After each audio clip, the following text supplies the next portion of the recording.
I'd like to say throughout his 15 years of elected executive experience, Martin O'Malley has established himself as a principled and progressive leader, eager to solve big problems facing communities.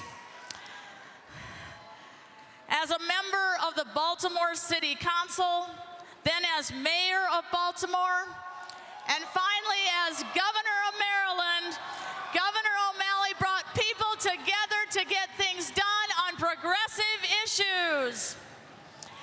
From raising the minimum wage, to freezing college tuition, to passing the DREAM Act and investing in public education to make Maryland's public schools #1 in the country 5 years in a row, Governor O'Malley has led with action, not words.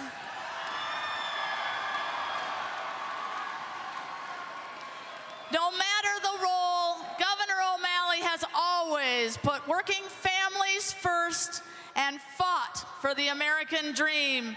Please join me in welcoming Governor O'Malley.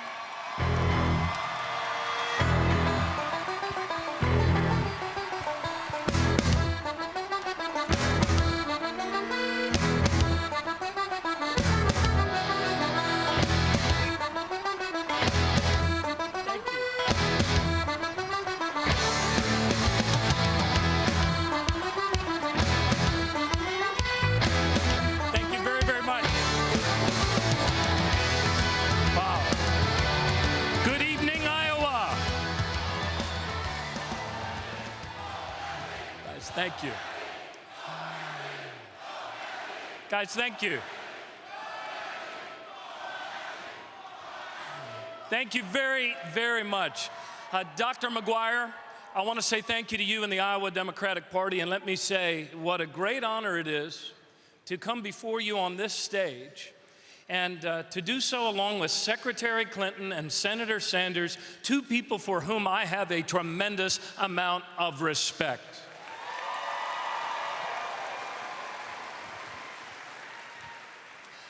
My name is Martin O'Malley, former mayor of Baltimore, former governor of Maryland.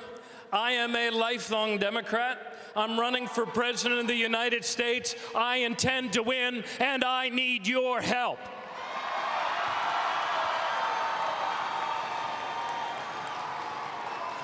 You know, as I was driving down here from Osage to Des Moines today, I couldn't help but to think about the first time I came to Iowa, and it was I was 20 years old, and there was a presidential campaign coming.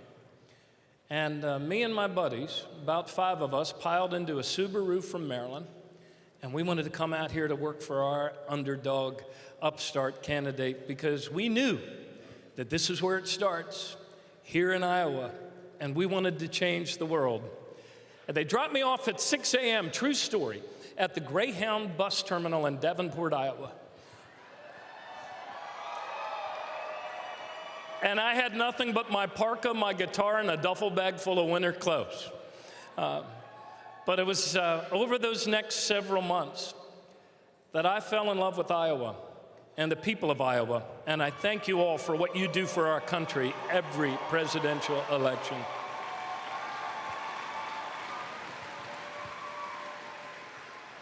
What I have found to be the most enjoyable part about running for president is this, that I get to meet young people who also want to change this world of ours with the same idealism and the same belief that all things are possible.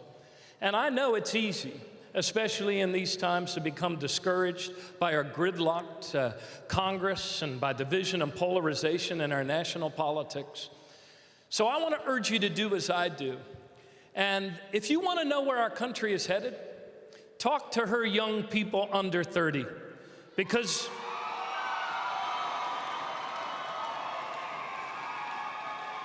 you will rarely find among them anyone who denies that climate change is real or thinks their government shouldn't do something about it. You will rarely find young people under 30 who want to bash new American immigrants or who want to deny rights to gay couples or to their children. And all of this tells me that we are moving to a much more connected, generous, and compassionate place. On Thursday, Vice President Joe Biden spoke so powerfully about the values that we share, didn't he? The belief we share in the dignity of every individual, respect for one another, truth about ourselves, our commitment to advance the common good that we share. He also spoke about something else. He spoke about the growing income inequality in our country, a growing injustice that threatens to tear our country apart. And he called on us, not just as Democrats, but as Americans, not to run away from the Obama-Biden record of progress, but to build upon what we have achieved together.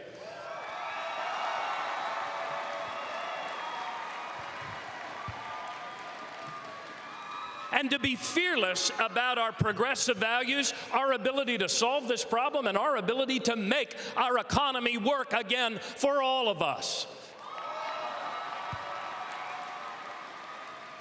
You know, all of us here tonight agree that we cannot allow Donald Trump or any of the Trump wannabes in the Republican Party to take over our White House. Can we agree on that?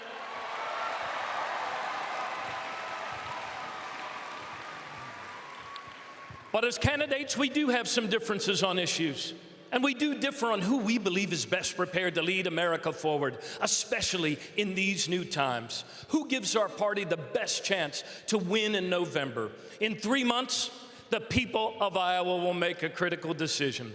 It's not about yesterday, it's not just about today. It's about our country, it's about our future, and it's about our children and the future they will share.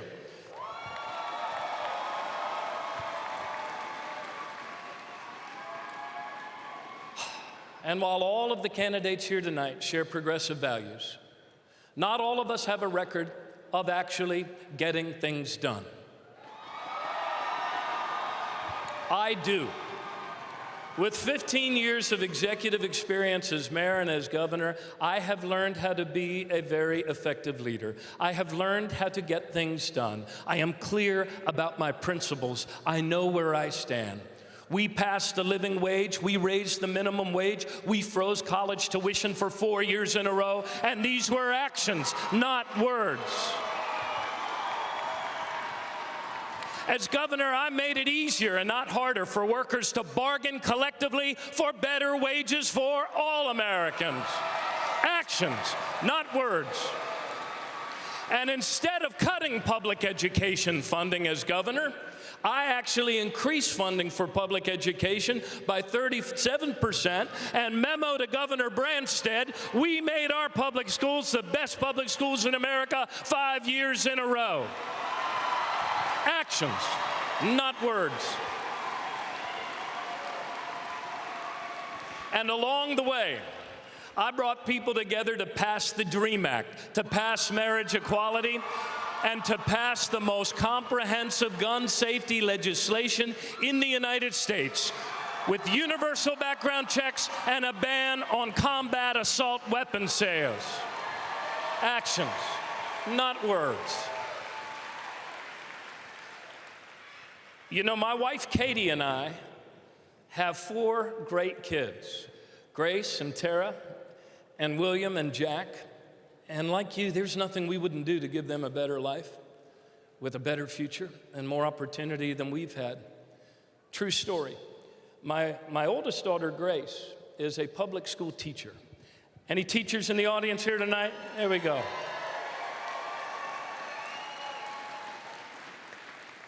And Grace O'Malley teaches public school at Walter P. Carter Elementary in the heart of Baltimore City, land of the free, home of the brave.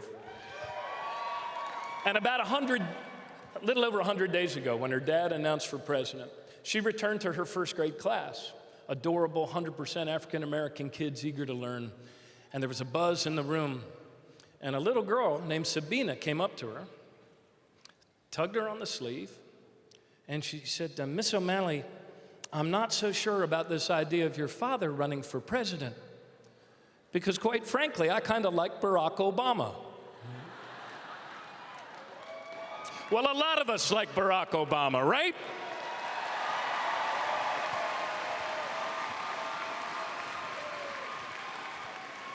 Our country has come a long way since the Wall Street crash of 2008, when millions of American families with no fault of their own lost their jobs and lost their homes. And thanks to President Obama's leadership, when we elected new leadership, our country is doing better. We are creating jobs. 67 months in a row of positive job creation. America is doing better.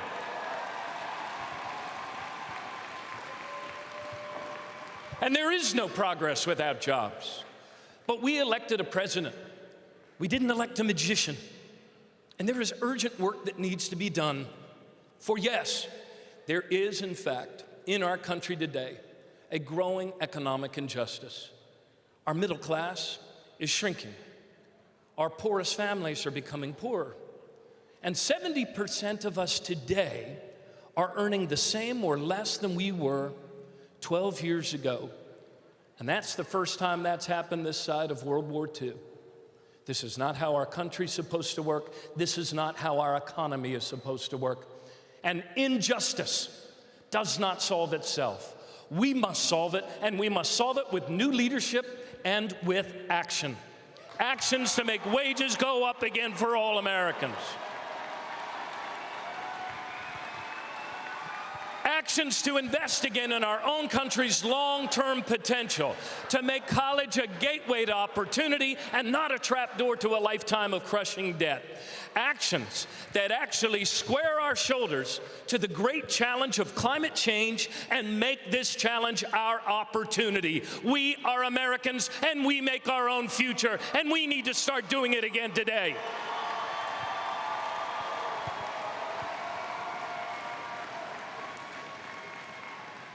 And this begins anew as we return to our true selves and we remember that our economy is not money. Our economy is people. It is all of our people.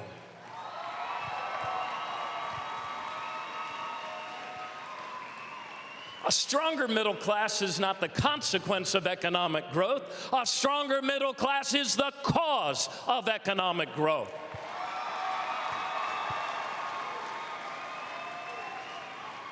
And no American family who works hard and plays by the rules should ever have to raise their children in poverty, and therefore we must raise the minimum wage to $15 an hour, however we can, wherever we can. We must advance the cause of paid family leave so that all women can participate more fully in the economic life of our country. Because when women succeed, America succeeds. And that is why over the course of this summer, I have laid out my 15 strategic goals to rebuild the American dream that we share, making the option of debt-free college a reality within 5 years. Instead of cutting Social Security like the Republican candidates want to do, I say we need to expand Social Security.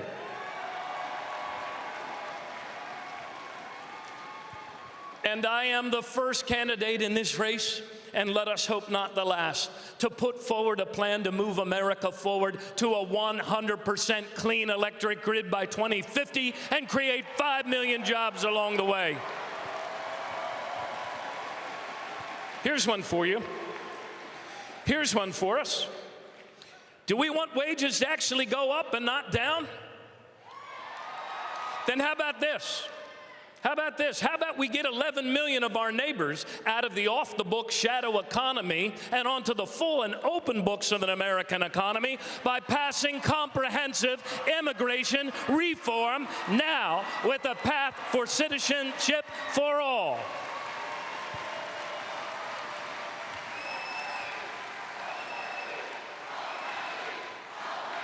I want to introduce you to somebody who's with us tonight.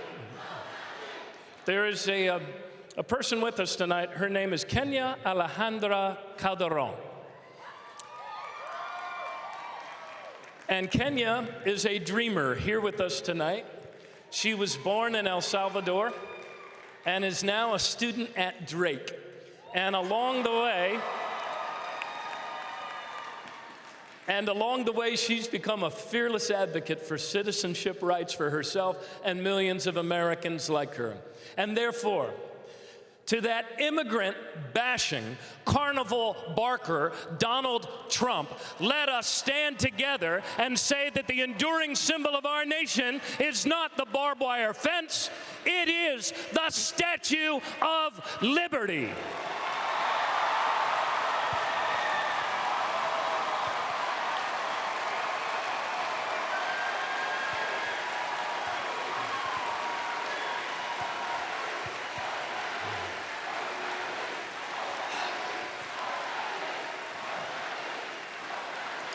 Donald, you want to make America great? How about starting by passing comprehensive immigration reform, like our parents and grandparents did? They knew what made America great, and so do we. Nothing that we care about can be accomplished by words alone. We must take action. As Democrats, we have to cast aside the worn-out politics of the past, the choices that no longer serve our nation. And we have to find our backbone again to stand up for what's best for our country and what's best for all of America. What does that mean? That means we have to stop giving a free pass to the bullies of Wall Street whenever they try to run roughshod over our national economy.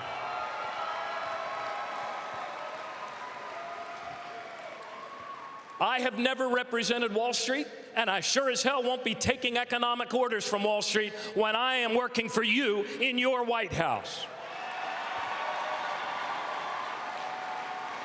And as your president, I will have the independence and I will have the backbone to fight for you. And if a bank is too big to fail, too big to jail, and too big to manage, then it's too damn big and it needs to be broken up before it breaks our national economy again. This is common sense. Tell me how it is. Tell me how it is that not a single Wall Street CEO was ever convicted of a single crime related to the 2008 economic meltdown. Not a single one. What have we come to? What have we come to as a country that you can get pulled over for having a broken taillight, but if you wreck the nation's economy, you're totally untouchable? Presidential leadership is about the good of the many, not the greed of the few.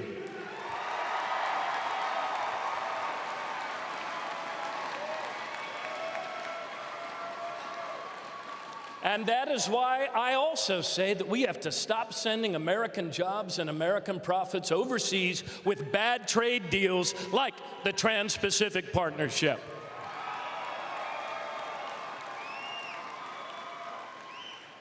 Many of us in this room remember NAFTA. Whatever its intentions, we traded away good manufacturing jobs like Maytags in towns like Newton. And in return, we got back empty promises and empty pockets. I am fundamentally, adamantly opposed as an American to secret trade deals that our Congress is forced to vote on before the rest of us even have a chance to read them. What have we come to as a nation? And it's not what the other countries are doing to us. We can trade and we should trade. It's not what the other countries are doing to us, it's what we are not doing for ourselves. We need to build up our own American economy again, don't we?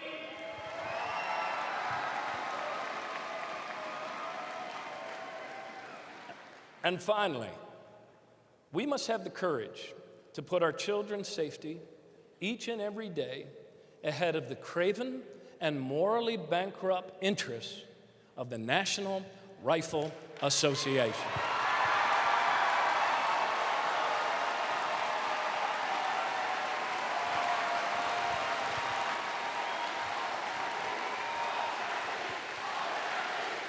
The NRA. The NRA has one goal, and it is one goal only, and it is selling as many guns as possible, no matter the cost in American lives. Well, that might be their interest, but that is not what is in the best interest of the United States of America, is it? For 40 years, the NRA and its muscle has dictated to our Congress what laws they can write, what laws they can pass, what laws they can reject. And I say it's high time we find our backbone again as Democrats and stand up and say no to the National Rifle Association and start saving lives.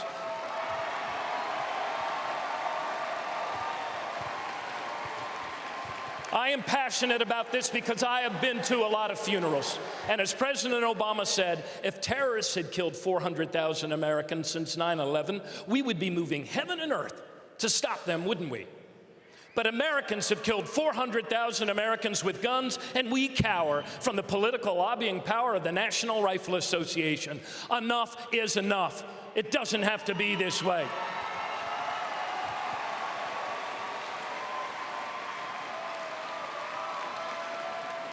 There is a couple with us here tonight, Iowa, and they are Sandy and Lonnie Phillips, and they lost their daughter Jessie in the mass murder that occurred in Aurora, Colorado.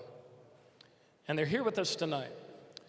And now what they have endured is unfathomable, but so too is their courage and is their resolve, because they set out to transform the grief of their daughter's loss into real action. And they went to court, the true story, to hold accountable those who recklessly armed a mass murderer by selling him 4,000 rounds of ammunition, no questions asked. They sued the man that sold that ammunition in the attack, and what happened when they went to court? Not only did the Phillips case get thrown out of court, but then they were slapped with $200,000 in court costs. Why? Because of a special immunity to lawsuits that the NRA managed to muscle out of our own Congress. It doesn't have to be this way. Congress should work for us, not for the NRA.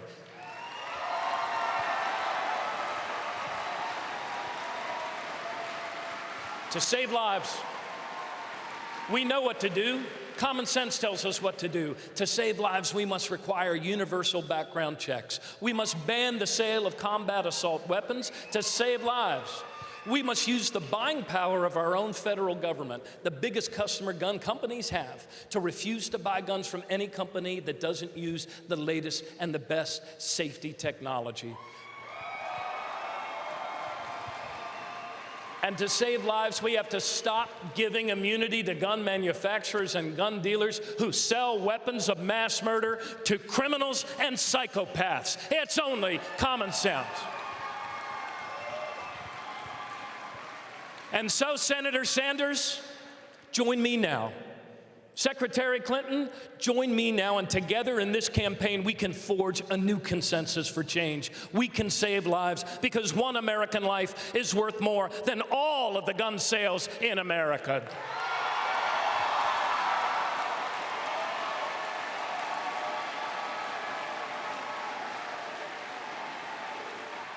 And so it is. And so it is.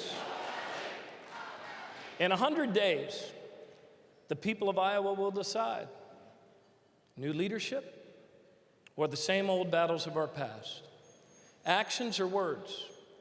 Do we want to get things done, or do we just want to keep kind of shouting past each other? It's not about polls and pundits. It's about you. You decide whether we move forward or whether we move back. You know, Thomas Jefferson once said, in matters of fashion, swim with the current. But in matters of principle, stand like a rock.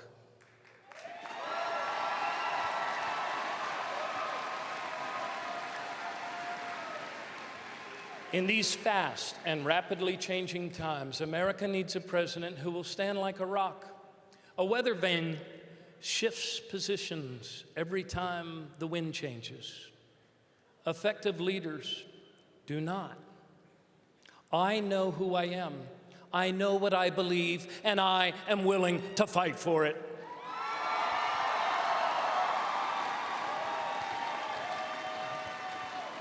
Think about it yourselves. Think about it yourselves. We cannot move beyond today's gridlock politics by returning to the divisions of our past. I'm not about that. I believe that we're all in this together. I believe that to solve our problems, we must face tomorrow. We need new leadership, new ideas, someone with the courage to stand up for what's right, even when it's not yet popular. None of us has all the answers to all of the problems we face. None of us can predict the future. But I can promise you this: I can govern, I can lead, and I can do so with heart and with skill. A lot of people tell me in this race, they say, man, you're up against some tough odds. This is a tough fight. And there are also a lot of people who would look you in the eyes and would tell you that you've got a tough fight. You've got a tough fight being able to pass on to your children a better quality of life than what you've enjoyed. Well, you know what? I kind of like the tough fights. I've always been drawn to the tough fights. And perhaps it's the toughness of the fight that's the way the hidden God has of telling us that we are actually fighting for something worth saving. The American dream is worth saving. Our children's future is worth saving. Our country is worth saving. Our planet is worth saving. It is time to stand up. It is time to join the fight. I am in this to win this. I need your help. And together we can, and together we will rebuild the American dream. May God bless Iowa, and may God bless the United States of America on this journey we take forward together. Thank you very much.